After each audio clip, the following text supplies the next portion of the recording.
ನಮಸ್ಕಾರ, ನನ್ನ ಚಾನಲ್ಗೆ ಸುಸ್ವಾಗತ. ಮತ್ತೊಂದು ಹೊಸ ವಿಡಿಯೋ. ಇದು ಸುಮಾರು ಜನರಿಗೆ ಗೊತ್ತಿರೋಂಗೆ ಯಾತಕ್ಕೂ ಬರ್ದಿದ್ದ ಕಡ್ಡಿ. ಅಂದರೆ ಯಾತಕ್ಕೂ ಬರ್ದಿದ್ದ ಕಡ್ಡಿ ಅಲ್ಲ, ಇದು ಉತ್ತರಾಣಿ. ಇದ್ರ ಬೇರನ್ನು ಜಜ್ಜಿ ಕಷಾಯ ಮಾಡ್ಕೊಂಡು ಕುಡಿಬೋದು, ಅಥವಾ ಇದರ ಬೇರನ್ನು ಒಣಗಿಸಿಟ್ಕೊಂಡು ಕಷಾಯ ಮಾಡ್ಕೊಂಡು ಕುಡಿದ್ರೆ ಹೊಟ್ಟೆಯನ್ನು ಯಾವುದೇ ಸಮಸ್ಯೆ ಇದ್ದರೂ ಬಗೆಹರಿಯುತ್ತೆ.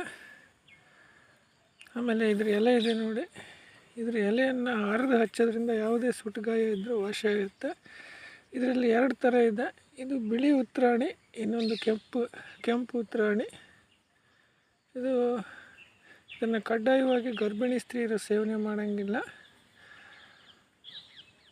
ಹಾಲು ಉಣಿಸೋ ತಾಯಿಯಂದರೆ ಸೇವನೆ ಮಾಡೋಂಗಿಲ್ಲ, ಉಳಿದವ್ರು ಬಳಸ್ಬೋದು. ಆಮೇಲೆ ಇದ್ರ ಬಂಜೆತನ ನಿವಾರಣೆಗೂ ಇದು ಸುಮಾರು ಉಪಯೋಗ ಇದೆ. ಅದು ಹೆಂಗೆ ಅಂತ ತಿಳಿಸ್ತೀನಿ. ನೆಕ್ಸ್ಟ್ ನನ್ನ ವಿಡಿಯೋನ ಲೈಕ್ ಮಾಡಿ, ಶೇರ್ ಮಾಡಿ.